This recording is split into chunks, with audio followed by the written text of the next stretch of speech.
Welcome to the Sharpe Way. A little bit late tonight, 8 p.m., not 7 p.m., our usual time, but that's okay. It's important and worth it. It's critical that you waited that extra hour because it's going to be a great show. Today, we're going to be talking about trying to fix and repair policing, what happened in New York City last night. But before we go there, remember, it's very important that you like, comment, and share. Do that. Let people know you're watching. Let people know this matters.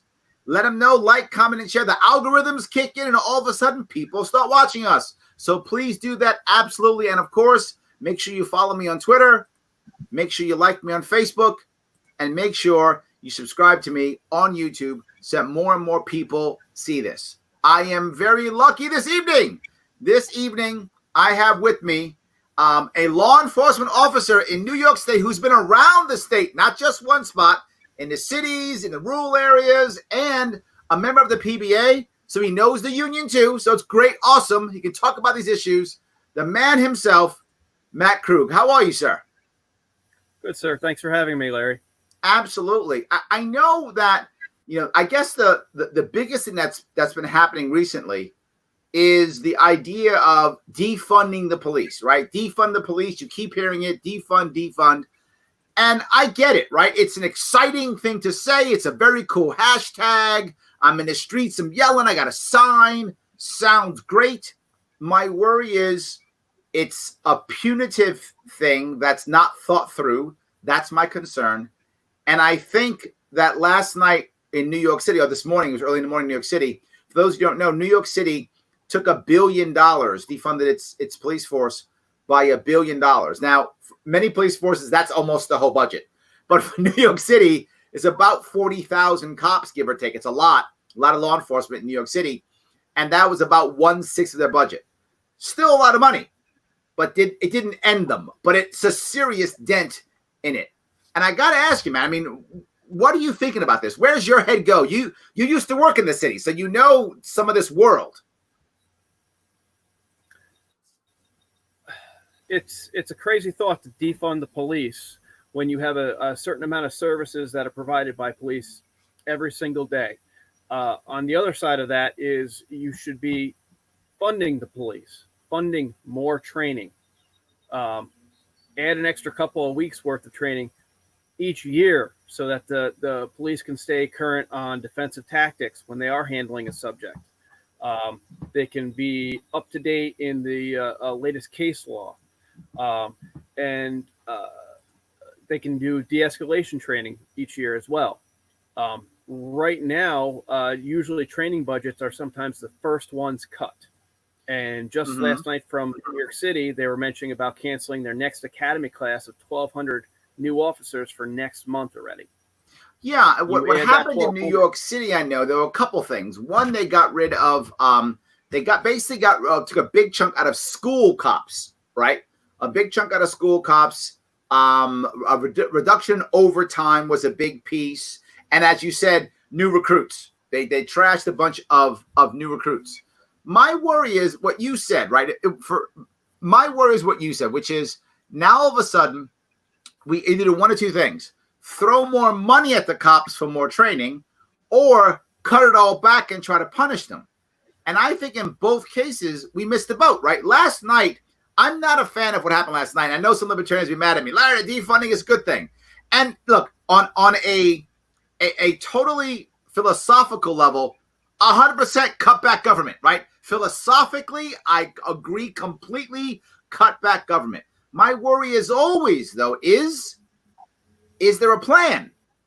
I don't want it to just be a punitive thing, right? If we're just going to punish cops because we think they punished us, we're doing what we're saying they're doing, right? That's not the right answer. We have to have a plan. And I like your training concept.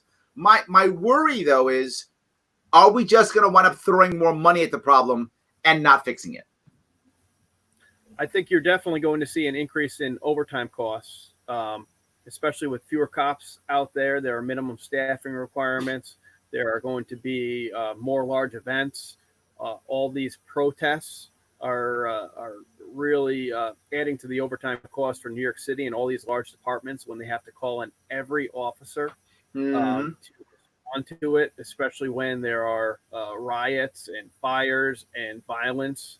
And I mean, that's a very small portion of all these protesters, but there's agitators among them that you have all hands on deck for. So if you any department that's cut back on numbers of officers, their overtime costs usually skyrocket. But you mentioned something to me when we chatted on the phone, which really got me, right? I've been trying to talk about police reform for a long time, but you brought up something that really struck home with me, which is the difference between rural and small town versus city. I am clearly biased. I'm a city boy. I live in the biggest city in the country. I born and raised here. I'm still here. So my mindset is that. You just talked about overtime, right? New York City's got 40,000 officers. There's a lot of places upstate that come nowhere near that number.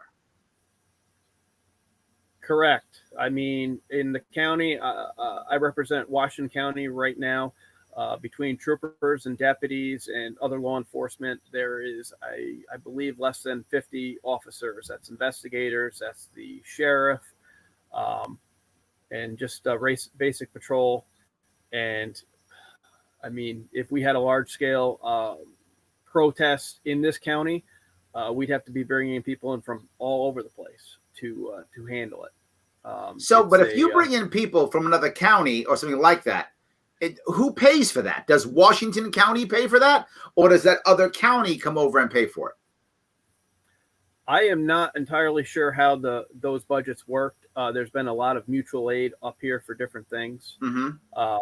There was a protest in Warren County in Glens Falls.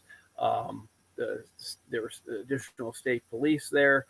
Saratoga County put stage deputies just inside of their county, multiple of them in case things went bad.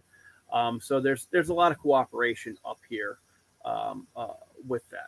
So is that the answer, right? Is the answer in a smaller town? Is it having more regional hubs? Is it having more cooperation? So this is where I have a concern. If I'm going to in New York City, where the one thing we did concept we did well, which was pulling cops out of schools. Now some people would say that's crazy. Wouldn't I want a cop in a school? But in my view, this is the perfect way to now bring in community. And we didn't do that, but we should have. At this point, why aren't we saying, hey, retirees, hey, volunteers of kids in the school, do you want to come in and be those security officers? Because we found out that a Parkland shooting, we had a cop there. When a Parkland shooting happened, he ran off. And then people say, well, it's not the cop's responsibility to defend everybody. It's not their job to defend. Their job is to enforce the law. Well, that's not helpful. But if I'm a parent and my kid's in that school, I'm going to defend my kids. If I got to draw down on some guy, I'm going to do it. Of course I would. Why wouldn't this be a good time, a perfect example, to bring a local community, right? Whether that's security or an investigator or whatever, any support staff that it might be, that's a good idea in the city. Do you have that same concept that you could use in a rural area, or am I asking too much of my local community? No, we actually do that upstate here. Okay. Most of the schools have a retired officer. In my kid's school, his name is Glenn. Okay. He greets the kids when they were going to pick up their school packets during COVID. They're using a lot of retired officers, and these guys that are there, they want to be there. But going back to what happened in Broward County, where that officer did not respond, that was completely wrong. It was his job to respond, and that was poor training on his end. Okay. New York State are trained for active shooting, that if something like that is happening, you are to disregard your own life, and you are to go into that school and engage and to stop the threat and stop the killing. That guy was a very poor representation of law enforcement. So how do we then how do we then fix policing with added training, but not explode the budget? Is there a way of doing this? Is there no other option but throw more money at the problem? With law enforcement, I don't know. I think there needs to be money that's assigned purely for training, with training plans in place. That can be done through the Division of Criminal Justice Services in Albany, coming up with standardized plans for training that all law enforcement officers get each year. And that is a certain, like maybe 80 hours or 40 hours, whatever comes up. And you have to take those officers out of the field to do that training. I think long run, with the additional training and officers being able to do their jobs better, you would need less officers out in the street at all times. But the initial cost is going to be throwing some money at the problem. These training budgets have been cut back significantly, where officers aren't getting the training.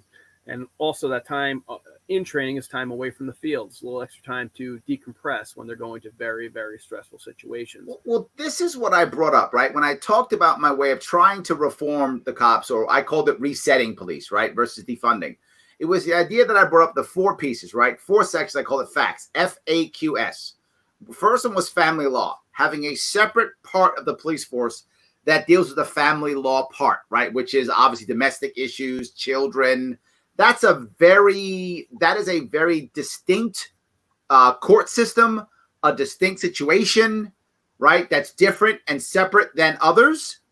And then that was the F. The A was active policing. That's more of the go get the bad guys, right? Go get the bad guys. Take care of that. Take care of the bad guys. Q was more quality of life. Things like, getting the cat out of the tree, or chasing down dogs, or giving out tickets. That kind of policing, right? And the last one was social work, which is like homeless, people with mental disabilities, things like addiction problems. And my logic was kind of what you were saying. You create this framework of these 4 different divisions. If the entire state agrees, I'm assuming that they would in this case. If I was the governor, I would hope that we could get them to agree to this, right? That's the 4 ways to view our police force. If you're a local community and you just say, you know what, I get it. My people are good. Everyone's happy. You make no change. You're happy with your police force.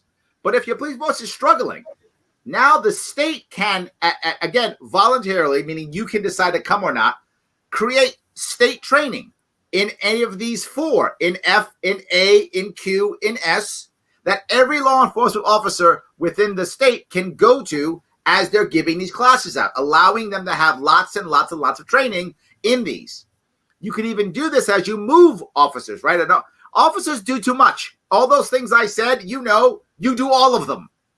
So if I've got a cop who just gets off of a crime scene and then has to go deal with someone ticketing, I mean, where's that cop's head? He's just a human being, right? He's just a human being. He just saw some horrible stuff, and now he's got to go ticket somebody? Or worse, there's some horrible stuff, and now he's got to go deal with domestic dispute? Somebody's leaving in handcuffs. I would rather that not be the case. And if some cop's been having a bad 2 years, we do this in the military, right? If I'm in the Marines and I spend 15 months in Afghanistan, when I come back, I'm going to spend some time in garrison doing something that has nothing to do with combat. I might go on embassy duty. I might go in recruiting. I might go on the drill field. I'll go someplace else to kind of get out of that. Maybe some cop who's been busting his or her ass doing some tough, horrible stuff might want to spend a year giving out tickets, chasing dogs. They might want to do that. Is that not a good idea? Please tell me if I'm off. Let me know. I'm happy to be wrong. I don't think that's realistic in the rural environment. There's not enough specialty units to rotate officers around. Okay. In the urban environments, that's definitely a very plausible option. Okay. Where, New York City, they had their auto crimes unit. They had the Marine unit. They have ESU. They got guys on the Marine, all sorts of different units. Where upstate, the typical deputy or trooper, they're just going to calls. It could be cows out in the roadway. That's a common call in rural America. then going to a domestic or an animal cruelty. They're not spending a lot of time actually doing traffic enforcement Mm-hmm. or stopping speeders or looking for people that are driving while intoxicated. It's usually answering complaints from the public, and there's a huge variety of them. Do I think in perspective that's a good idea? Absolutely, but a lot of these poor counties, they can't afford to have specialty officers taking them out of the field and just doing family things. And then on the given day, that officer, if they're just assigned for family issues and they're working a day shift, they may not have too much going on, Mm-hmm. and they need to have an extra officer on for the night shift. It's running to a lot of issues where these rural departments are not spending. They don't have $5 billion to spend on their police budget. Well, New York City had $6 billion. Just saying, but now they only have 5. Yes, but no, you're right. It's a lot of money. New York City is it's a small army. I mean, New York City literally has a small army as law enforcement. Absolutely does. So, all right. So, if we can't break up, the reason why I wanted to break it up, the reason with that framework was to allow a centralized hub to offer training. That the centralized hub would offer training, and literally you could send 2-3 of your law enforcement officers, to whatever, to Syracuse. I made up maybe Binghamton, wherever's the right spot. You send your officers to say Binghamton or something, and that's the training hub. You don't have to have 45 training hubs or 62 training hubs. You could have one major training hub. You send your officers there, and then the local community decides, you know what we're lacking? We are lacking cops who know how to deal with family law issues. Let's send our cops there for that training. Or you know what we're lacking? Our cops aren't writing tickets, and we need them to be. We got speeders all over the place. Let's send them there. That was my thought process on this, that would actually assist with upstate in the rural areas, that you could make a hub and people could go there. And in theory, either the state could fund it. I'm not sure I'm happy with that, but could. Or now the local communities aren't spending a bunch of money bringing somebody in to train 2 cops.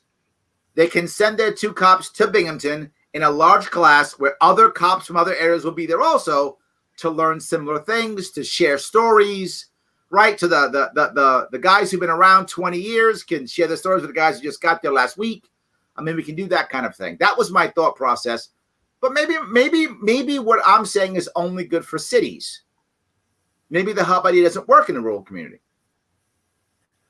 Well, the state does have a state emergency preparedness center in Oriskany, just outside of Utica, that does offer a lot of trainings to local officers. Sorry, my chickens were going nuts next to me. No, I love it. So, but right now under the budget cut, I know that's been cut back. So if it's in Utica, if you're doing classes there all week long, you have to have housing. You have to be away from your county for days, if not weeks at a time, which for some of these rural counties, just to find that spot, to fill that spot, you're putting an officer in overtime. You have officers working a tremendous amount of overtime trying to fill these holes, which is costing the county more. And then you have officers that are overworked. But I believe a regional hub, some sort of network that way would work pretty well, especially if you're not having to house the officers. You can send guys there for an 8:30 class where they can get there within an hour. I think that's a good idea to get more trainings out to the officers in a standardized way. I guess what I'm worried about here is what I'm hearing is we've got to spend more money to make this right. And the current environment is very anti-cop. I mean, we're seeing defund police everywhere, right? So to come up with an idea that says spend more money in the police force, I don't see the population buying it. It's so negative right now, right? And any politician who goes, hey, let's spend money on the cops is going to be just devastated politically. And politicians care about votes. So they're going to be like, I'm not giving cops any extra money. In fact, if you remember what happened last night or this morning in New York City, Alexandria Ocasio-Cortez and our leader here in New York City, Corey Johnson, who runs our assembly, they were like, not enough. Doesn't go far enough. Defund more. Defund more. I don't see a viable answer with what you're saying, Matt, to put more money into policing. I don't see a political will at all. Am I wrong? I think right now there are some very loud voices in the media for defunding the police. I do believe, and I can really speak for upstate rural America, the amount of times I am thanked for my service, and it's a job that I want to do. Right. By just regular, ordinary citizens that are staying quiet in all this. I think there is a support for that. And I think there is a very good middle ground, too, that if it's described saying, you know what, there have been some mistakes in law enforcement. We want to make this better. It is going to take some time and a little bit of money to train these police officers and dedicate that time for it. That's been lacking in the past. I think you could get a lot of people on board for it. And I believe any moderate politician should be thinking about that type of thing. Well, you know, the thing that I've also about, many libertarians are completely anti-cop. Many are.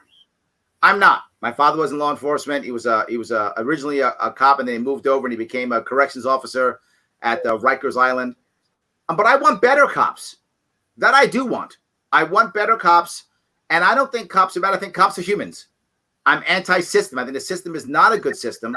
I'm unhappy with what cops are told to do. And I don't want that to be, I want that to change. So let me go to the next book, the change. I came up with an idea to make the whole system better, right? It was 4 pieces. I called it QUICK, QICC.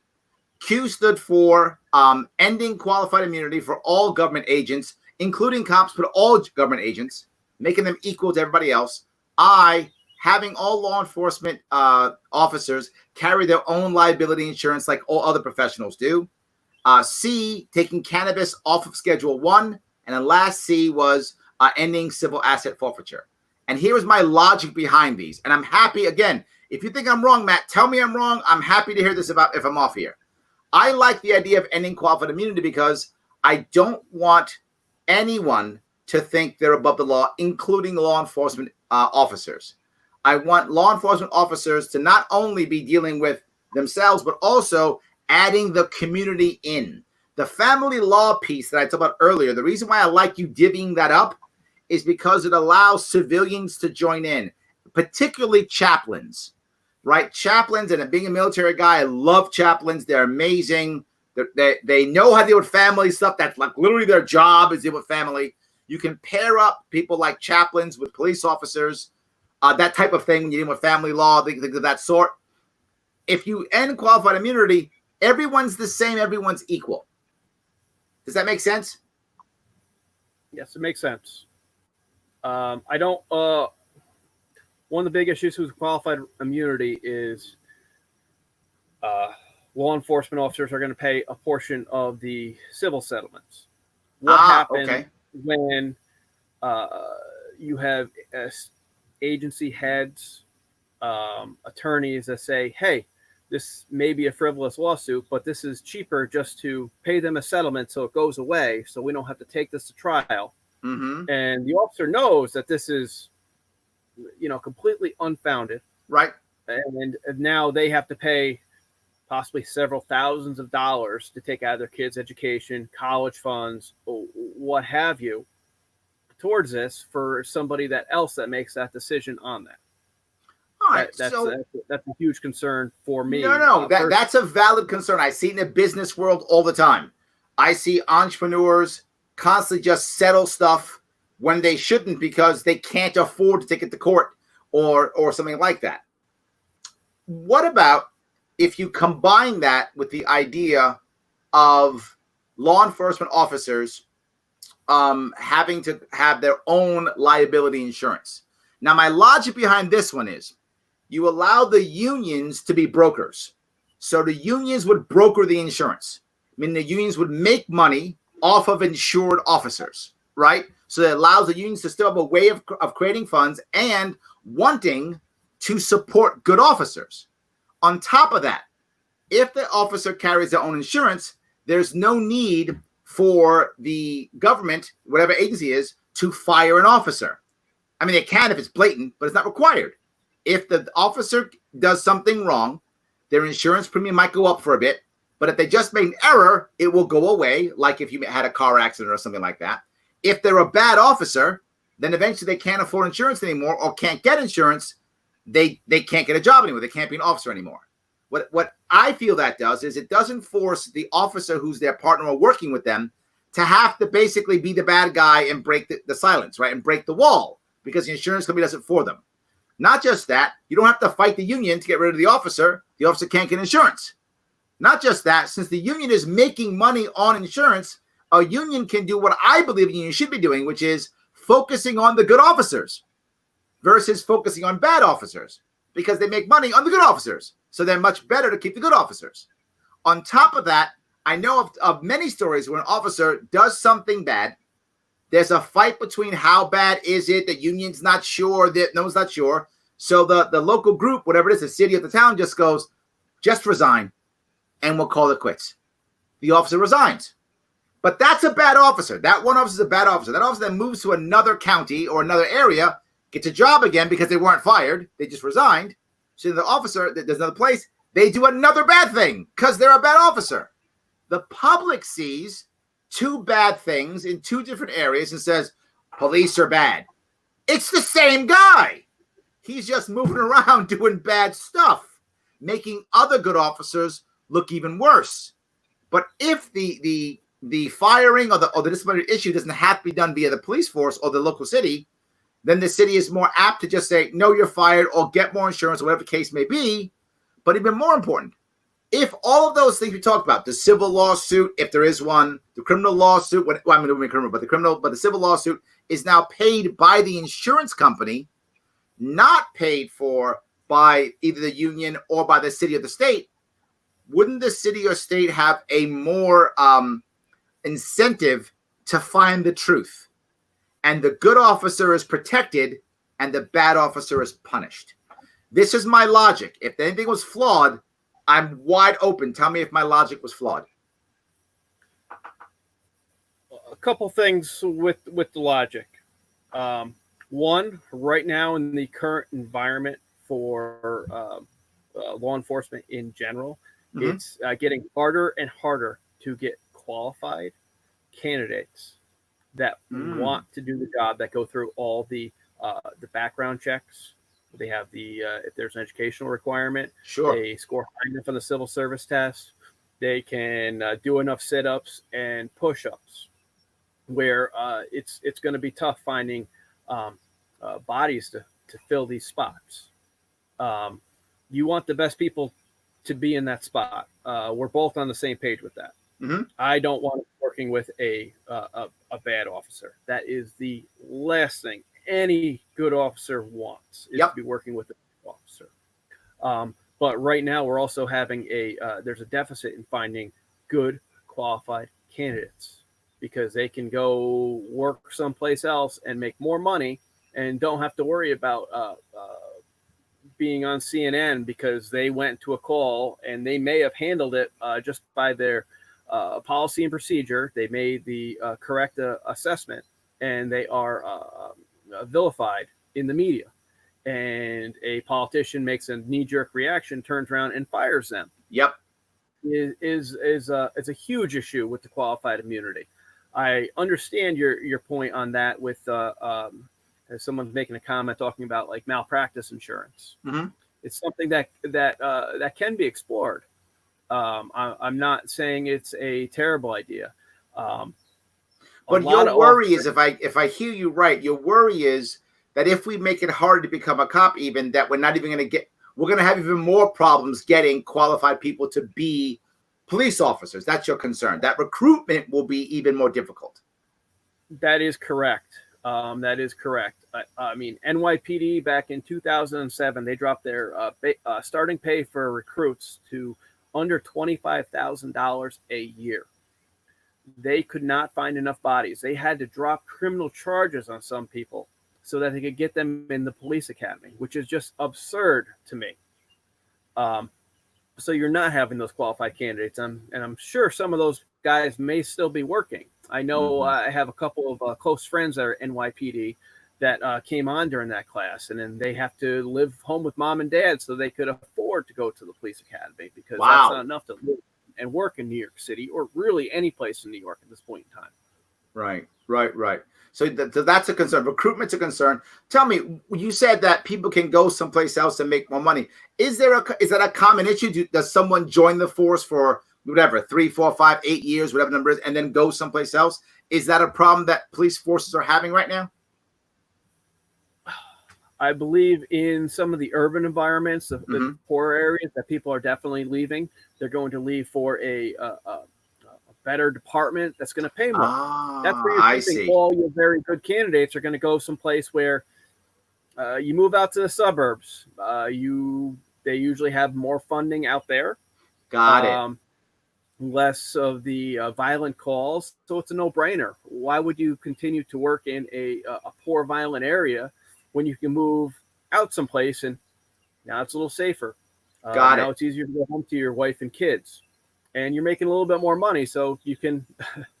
No, I get it. It makes more sense to do that kind of thing. All right, I see your point. Let me move on to the next C, which is remove cannabis from the Schedule 1. Right, this is a federal piece, right? Obviously, be a federal piece, right? This is more federal stuff. Remove cannabis from Schedule 1. It essentially telling cops you don't have to make that small time bust anymore. That's not required. We don't care about beating up kids who have weed or whatever the case may be. You can stop that. In combination with the second C, number 4, which is let's end civil asset forfeiture. And this is a common idea that a bigger picture I want to bring up.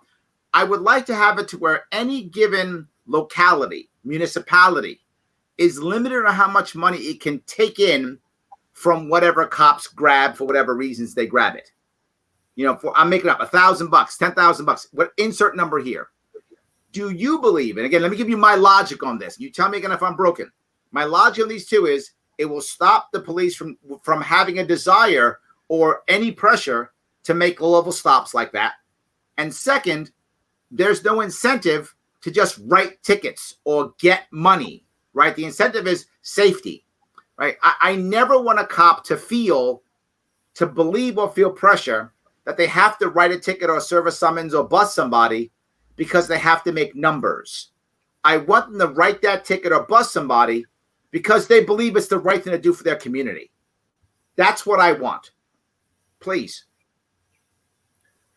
So as far as marijuana is concerned, it is such a low priority in New York. It's been decriminalized. There is so much paperwork associated with a small level seizure that most officers aren't really doing it anyway. Okay. It's not. You aren't seeing people go to jail for it.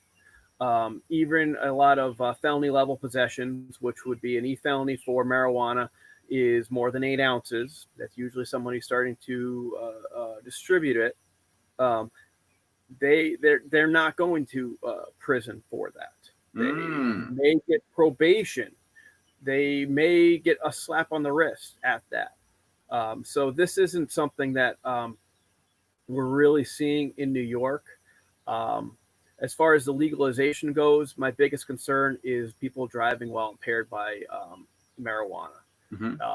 That can cause accidents. That's kids playing in the streets and people not being 100% up on their driving skills and paying attention. I mean, the same as not using your cell phone while you're driving. But law enforcement is not doing much with marijuana at this point in time. So in reality, you wouldn't care either way whether it was taken off of Schedule 1. Correct. Okay.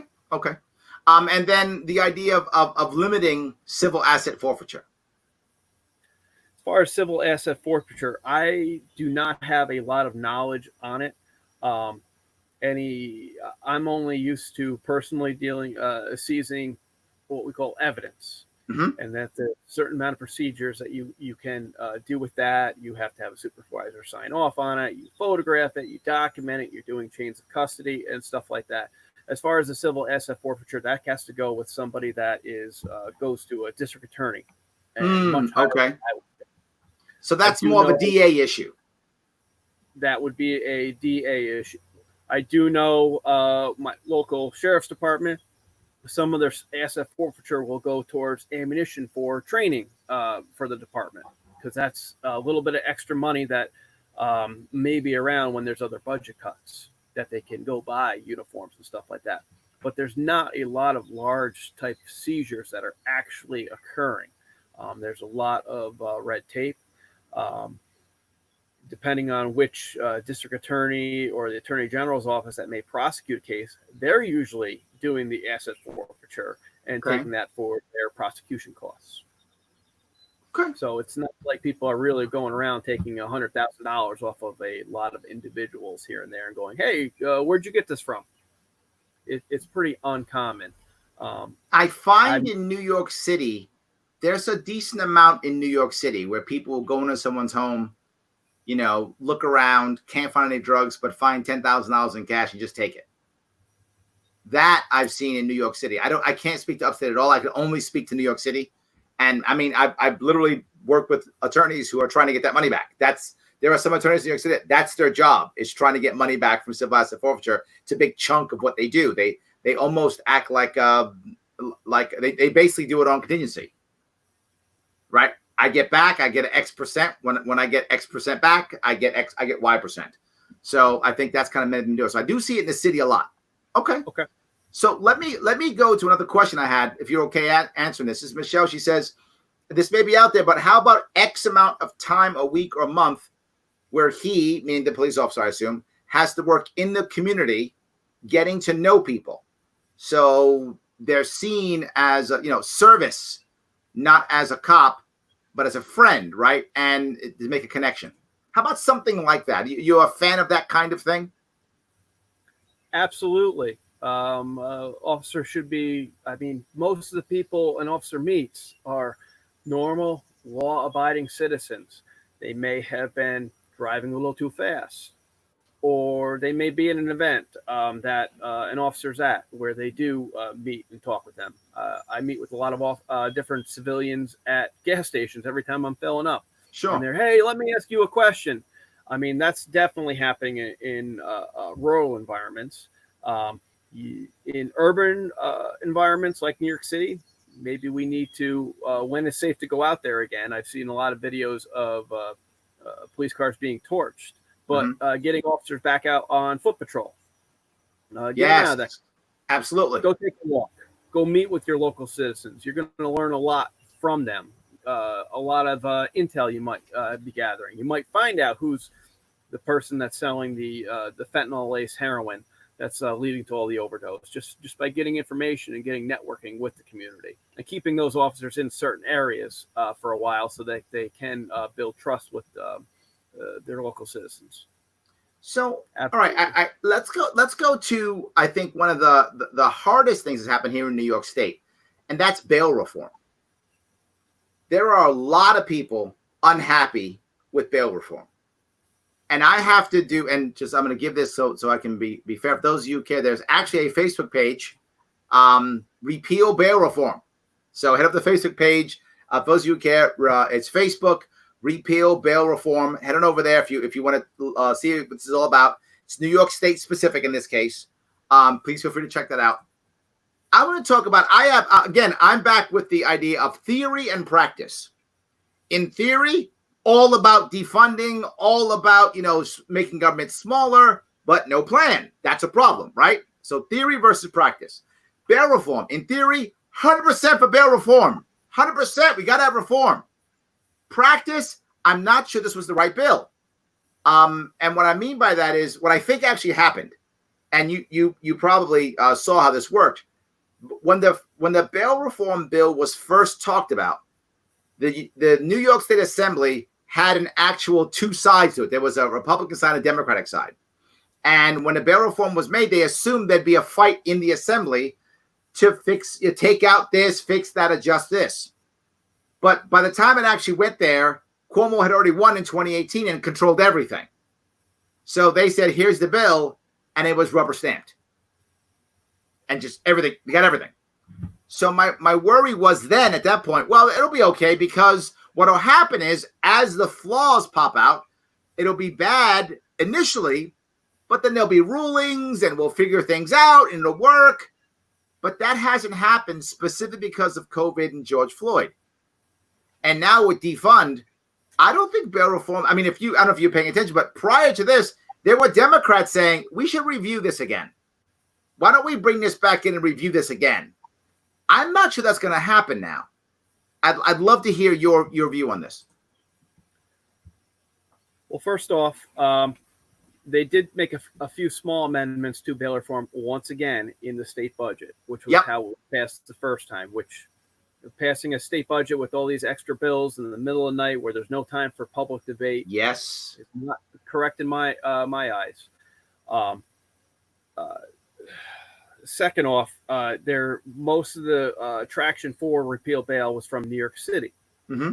New York City, for officers there, it is easier and faster to put somebody in jail than is to release them on what's called a desk appearance ticket down there. Yeah, you've actually worked in New York City, so you've seen both systems. You've seen the system in New York City and the system outside of New York City. Correct. If they wanted to keep more people out of jail in New York City, make it easier for the officers to issue appearance tickets. That can be done with petty larceny, nonviolent offenses, and streamline it. Down there, the regular officer cannot issue an appearance ticket for a misdemeanor, which is a crime. Mm-hmm. So we have violations, which are 0 to 50. That's like a speeding infraction. Sure. Then you have misdemeanors. That could be a DWI. That's a petty larceny. That's a basic assault.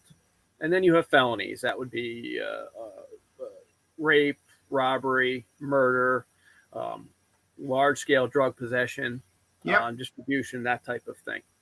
So at least allowing officers in most nonviolent misdemeanor cases to issue an appearance ticket in New York City would have released tons of people. So hold on. What you're saying is that we really didn't need bail reform in this case. You're saying what we needed was just New York City system reform, that the system itself of moving people through should be reformed more similar to what upstate is like. Tell me what's it like upstate. Like, I know right now, I've worked with defense attorneys, and when we have to surrender somebody, it's a process, and they're going to get out. Like, they're going to get out. But we would surrender somebody at like noon or something like that, whatever it is, and they wouldn't get out till 9 o'clock at night. And it was just to process them. That's it.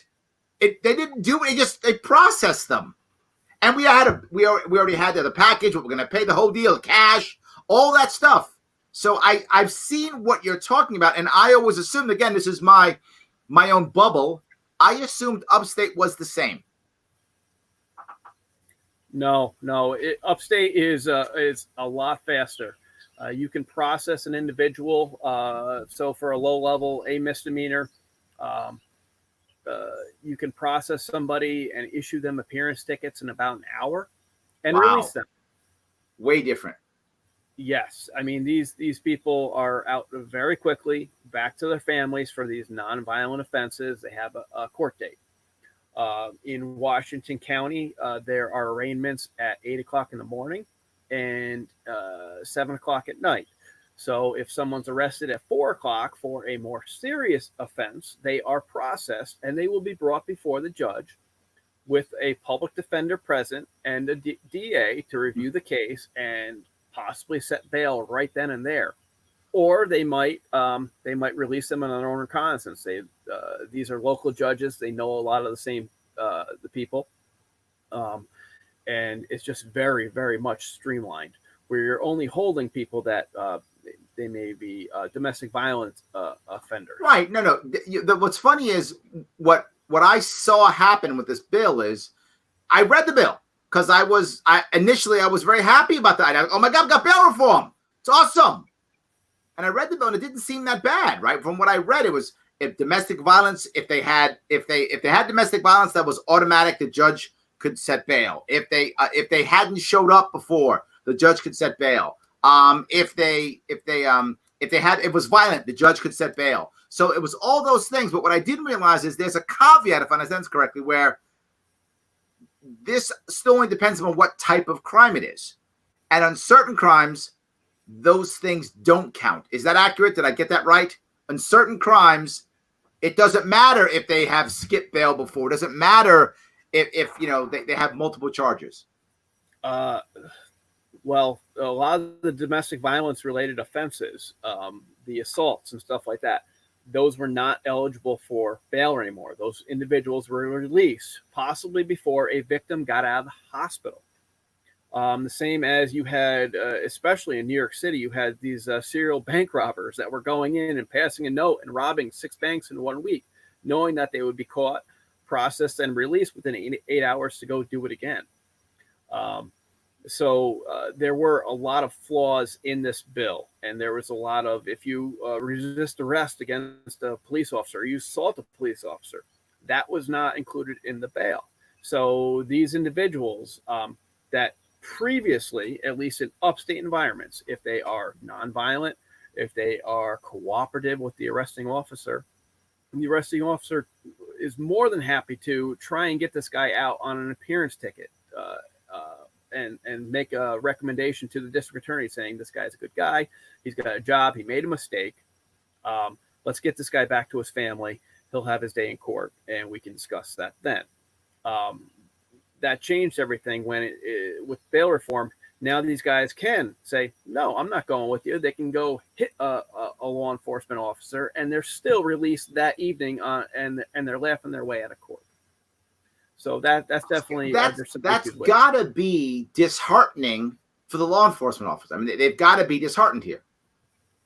Absolutely. There is definitely very low morale, and it's amazing that all these officers, especially NYPD and all these big departments, that they're having people scream at them, all sorts of hate, and these guys have families, they're regular citizens, that they're still doing their job and going to it every single day, day in and day out, knowing that they are possibly hated by a portion of the population.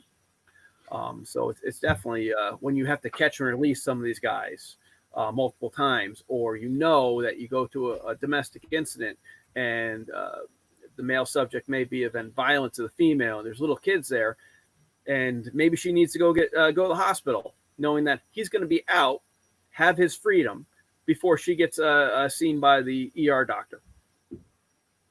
I mean, it's disheartening. Sure. It doesn't really. It takes away a lot of from the judges and the district attorneys, and it's going on past history. I mean, if this guy's got a violent past and he just assaulted somebody on a street in New York City, should we be kicking him loose immediately? Should we be looking at his past history? We can't do that under the current bail reform. And I know the governor went on a podcast or some sort of media outlet talking about how he wants to remove it entirely, even for people that may have been on video committing a murder. He wants, since they haven't been convicted yet, to be released on bail, without bail.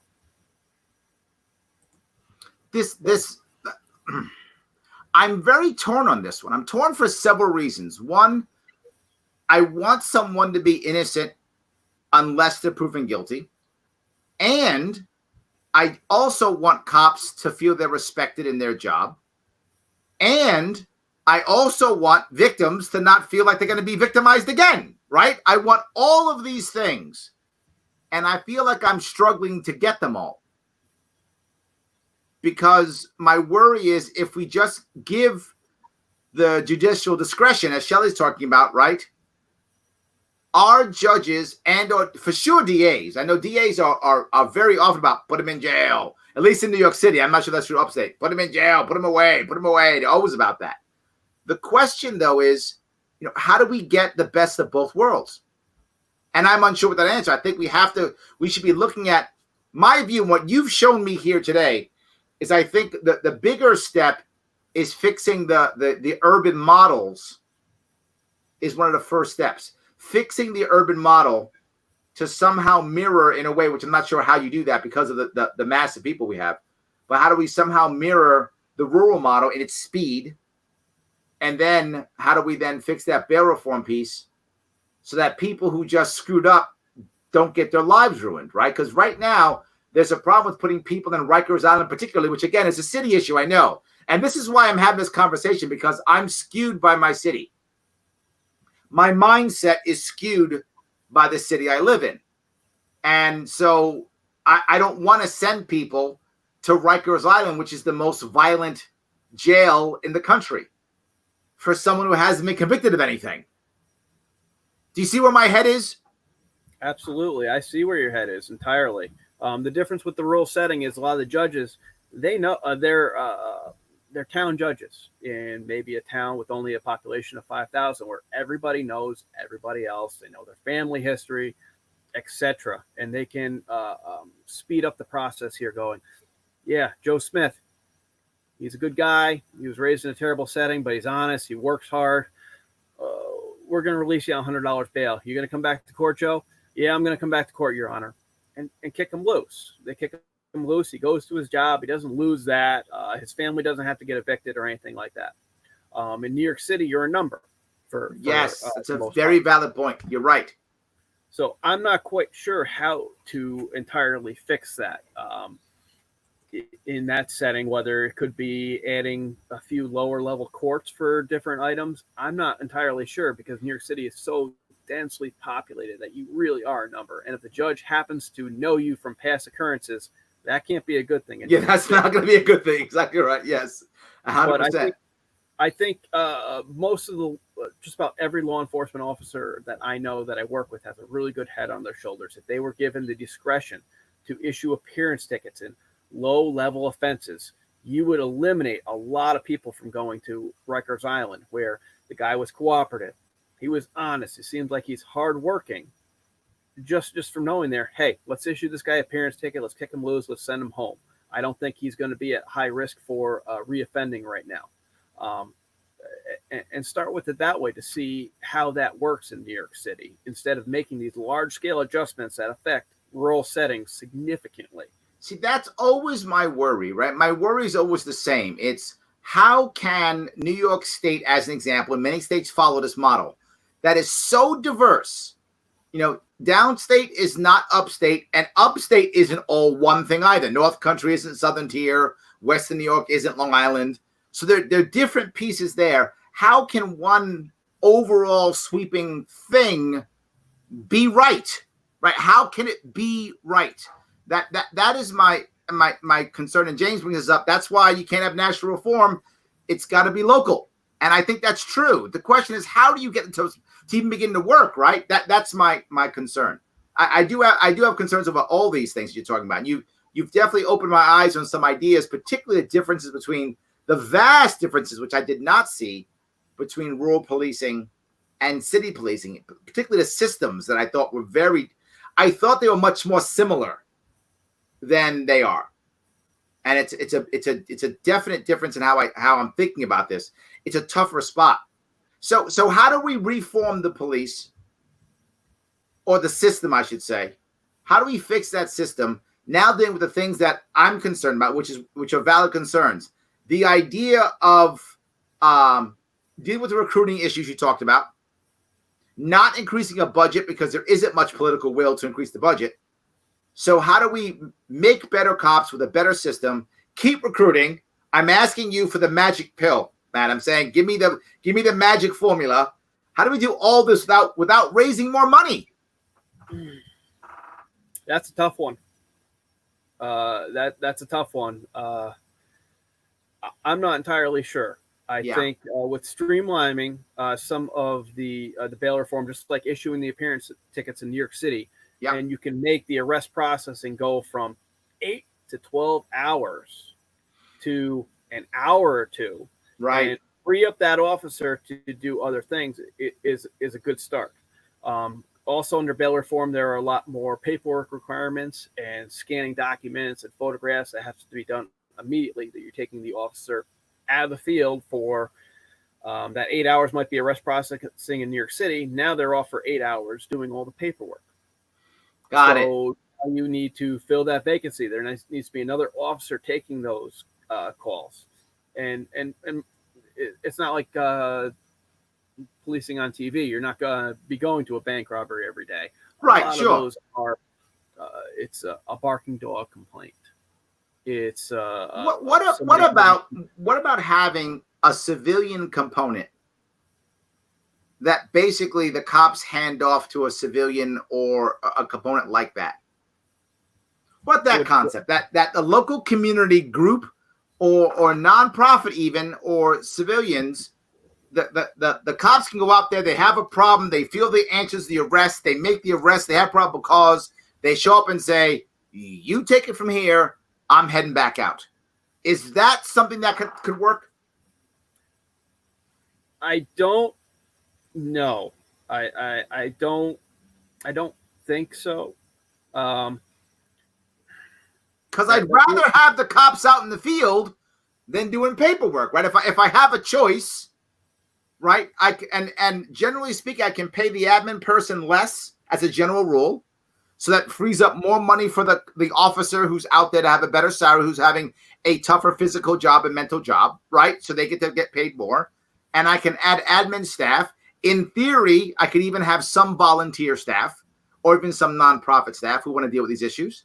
I could even have law students do some of this work, right? In theory, I could even do some of that. Law students too, who want to get some experience, who want to have some work experience, and pay them a whole lot less as law students, right? So this is the concept I'm trying to bring up here, right? If I can get a cop to be a cop more than a paper pusher, unless that's, again, maybe if I break up my police force, you made me think of a way to break up my police force now. Maybe if I have an admin component to my police force that I got a cop that's been out there for 2 years, 3 years, seeing some stuff that's in his head now that maybe I don't want him to be thinking about anymore. Maybe I'll bring him into some paperwork for a year or two. Maybe that's his garrison duty to kind of get him off that, to get him back into the, okay, I'm a human being. I'm going home at the regular hours. I'm seeing my family again. I'm chilling again. And then you throw him back out in the field again, like you do Marines and soldiers, right? Maybe that's a way of breaking up. Maybe my idea of facts was incorrect. Maybe it's an admin role or a supervisory role, and then an active policing role. Well, I really like your idea of having additional admins to assist with the paperwork component. I think that is definitely something where you can have, if somebody can type and assist with the paperwork, that's a very, I'm not going to say easy job to do, because typing is a special skill that a lot of individuals have, but it's something that anybody, if somebody is possibly disabled or something like that, sure, that work, that's a niche you can find them to use. I mean, this is it's an interesting topic. I wish I had someone to assist me with my paperwork, because it seems like in my 12 years, I spend more and more time every year doing behind the computer, typing up more reports, doing more arrest paperwork and stuff like that. And absolutely. I wish I could be out in the field, and I still have to go to complaints after I get done with that, and it just keeps adding stuff up.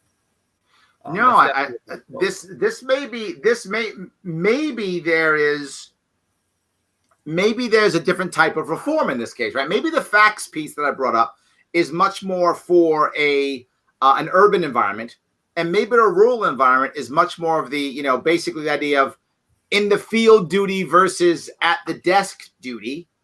And maybe that can be supported by maybe a police officer who then maybe supervises civilians. And that's like a rotate on and off thing where I can get a police officer that can spend some time, not having to be in the field for 5-10 years straight, unless they want to, right? You could voluntarily say, look, this is what I want. I like being out in the field for 10 years. I'm not having a problem. I don't have stuff in my head that I want to get out. I'm good. Or if you see some stuff that's kind of messing you up right now, you spend 2 years, supervising the paper pushers for a bit and then get back out there. Maybe that's the answer. It definitely warrants more discussion. Sometimes switching to a specialty unit in some of these larger apartments, maybe going to the Marine Patrol for a year or two. There we go. Or joining a specialized team. They have emergency services unit. For NYPD, you had to be on NYPD for a minimum of 5 years before you joined it. But it's getting those really individuals out of the field and doing something different for a short time, or being promoted, or going to like auto crimes unit in New York City will change it up just a little bit. It gets them off the standardized patrol and into a different environment along the same lines, but you can start focusing on stuff. You're not getting complacent in your position, doing the day in, day out for 15, 20 years. I'm in agreement. I like it. You're making me rethink. See, I'm going to blame you when I change my stuff, Matt. It's your fault. All right. So I appreciate this. Matt, is there anything you want to bring up before we wrap this up? It's getting dark out there, I can see. Yeah, I'm going to have to go turn the lights on out here. Yes. It's nice to sit here and overlook the Adirondacks and have the chickens in the background here. It's a little different sounds than living in I did live in Queens for a short while, and hearing the difference. It's where I am now. Absolutely. Cool. So, Matt, I want to say thank you so much for coming aboard. This is great. I appreciate the time you gave us. I like what you said. This is the kind of conversation that I want to have again and again and again. And you reached out to me because you were concerned about my issues. And I just want people to know, I don't just talk the talk. I walk the walk, and I'm trying to make my stuff better. I tell you that I'm open to changing my policies if I learn, and I am. And I have somebody on to show you that I am doing that. So, Matt, thank you so much. I appreciate it. Good luck and stay safe. Thanks, Larry. It's great to be on the show here. All righty. Have a good one.